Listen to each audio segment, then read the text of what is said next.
बरसों पुराना वह पुल शहर के बाहर एक सुनसान नदी पर बना हुआ था। लोग उसे मौत का पुल कहते थे। दिन में भी वहाँ अजीब सा सन्नाटा रहता था, लेकिन रात होते ही उस जगह का माहौल पूरी तरह बदल जाता था। कहते हैं कि कई साल पहले एक भयानक दुर्घटना में एक बस नदी में गिर गई थी और उसमें सवार दर्जनों लोगों की मौत हो गई थी। उन मृत आत्माओं में एक लड़की की आत्मा आज भी उस पुल पर भटकती है। यह कहानी राहुल नाम के एक युवक की है, जिसने उस पुल के रहस्य को अपनी आंखों से देखा था। एक तूफानी रात राहुल अपनी बाइक पर घर लौट रहा था। आसमान में काले बादल गरज रहे थे और बिजली की चमक अंधेरे को चीर रही थी। बारिश इतनी तेज थी कि सड़क मुश्किल से दिखाई दे रही थी। जल्दी घर पहुंचने के लिए उसने पुराने पुल का रास्ता चुना, जबकि गांव वाले हमेशा उसे उस रास्ते से जाने से मना करते थे। जैसे ही राहुल पुल के बीच में पहुंचा, उसकी बाइक अचानक बंद हो गई। उसने कई बार स्टार्ट करने की कोशिश की, लेकिन इंजन बिल्कुल जवाब दे चुका था। तभी उसे महसूस हुआ कि कोई उसे घूर रहा है। उसने इधर-उधर देखा, लेकिन वहां कोई नहीं था। तभी पुल के दूसरे छोर पर उसे एक सफेद कपड़ों में खड़ी लड़की दिखाई दी। उसके लंबे काले बाल उसके चेहरे को ढक रहे थे। राहुल ने सोचा कि शायद कोई मुसीबत में फंसी होगी। वह धीरे धीरे उसकी ओर बढ़ा, लेकिन जैसे जैसे वह करीब पहुंचता गया, उसे एहसास हुआ कि लड़की के पैर जमीन को छू ही नहीं रहे थे। वह हवा में कुछ इंच ऊपर तैर रही थी।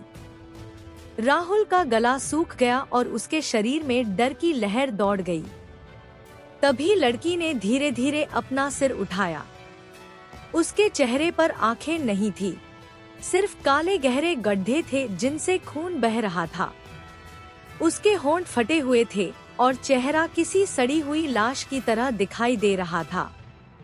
अचानक उसने एक डरावनी चीख मारी जो पूरे पुल पर गूंज उठी। राहुल डर के मारे पीछे हट गया, लेकिन तभी उसने अपने पीछे भी किसी की मौजूदगी महसूस की। जब उसने पलटकर देखा तो उसके पीछे दर्जनों परछाइयां खड़ी थी। वे सभी भीगे हुए लोगों की आकृतियां थीं, जिनके शरीर टूटे फूटे और खून से लथपथ थे। ऐसा लग रहा था जैसे वे उसी बस दुर्घटना के शिकार हों। उनकी खाली आंखें राहुल को घूर रही थी। अचानक उन सभी ने एक साथ उसकी ओर बढ़ना शुरू कर दिया।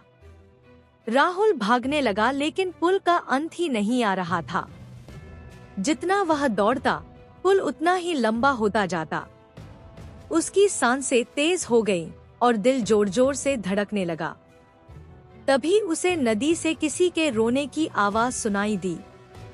उसने नीचे झांका तो देखा कि नदी के काले पानी में सैकड़ों हाथ बाहर निकल रहे थे, जैसे कोई उसे नीचे खींचने की कोशिश कर रहा हो।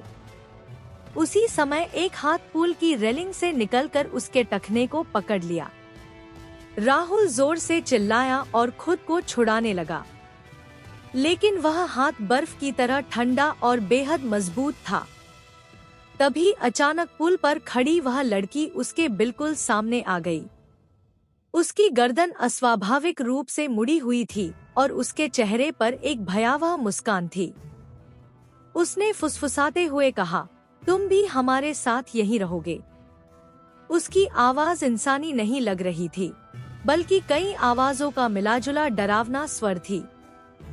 अगले ही पल राहुल ने महसूस किया कि कई अदृश्य हाथ उसे पुल की रेलिंग की ओर घसीट रहे हैं। वह पूरी ताकत से संघर्ष करने लगा। तभी आसमान में जोरदार बिजली चमकी और एक पल के लिए पूरा पुल रोशनी से भर गया। उस चमक में राहुल ने देखा कि पुल पर सैकड़ों भूतिया चेहरे खड़े थे, जो उसे घूर रहे थे। डर के मारे उसकी चीख निकल गई। अचानक उसकी जेब में रखा भगवान का छोटा सा लॉकेट जमीन पर गिर गया। जैसे ही लॉकेट से निकली रोशनी उन आत्माओं पर पड़ी, वे दर्द से चीखने लगी। राहुल ने तुरंत लॉकेट उठाया और पूरी ताकत से दौड़ पड़ा। कुछ ही सेकंड में वह पुल के दूसरे छोर पर पहुंच गया। पीछे मुड़कर देखा तो वह लड़की और बाकी सभी आत्माएं अंधेरे में गायब हो चुकी थी। उसी समय उसकी बाइक अपने आप स्टार्ट हो गई। राहुल वहां से भाग निकला। अगले दिन उसने गांव वालों को पूरी घटना बताई। एक बूढ़े व्यक्ति ने कांपती आवाज में बताया कि जिस लड़की को राहुल ने देखा था वह उसी बस दुर्घटना की एक यात्री थी जिसकी लाश कभी नहीं मिली थी। कहते हैं कि आज भी हर तूफानी रात में वह पुल पर दिखाई देती है और अकेले यात्रियों को अपने जाल में फंसाने की कोशिश करती है।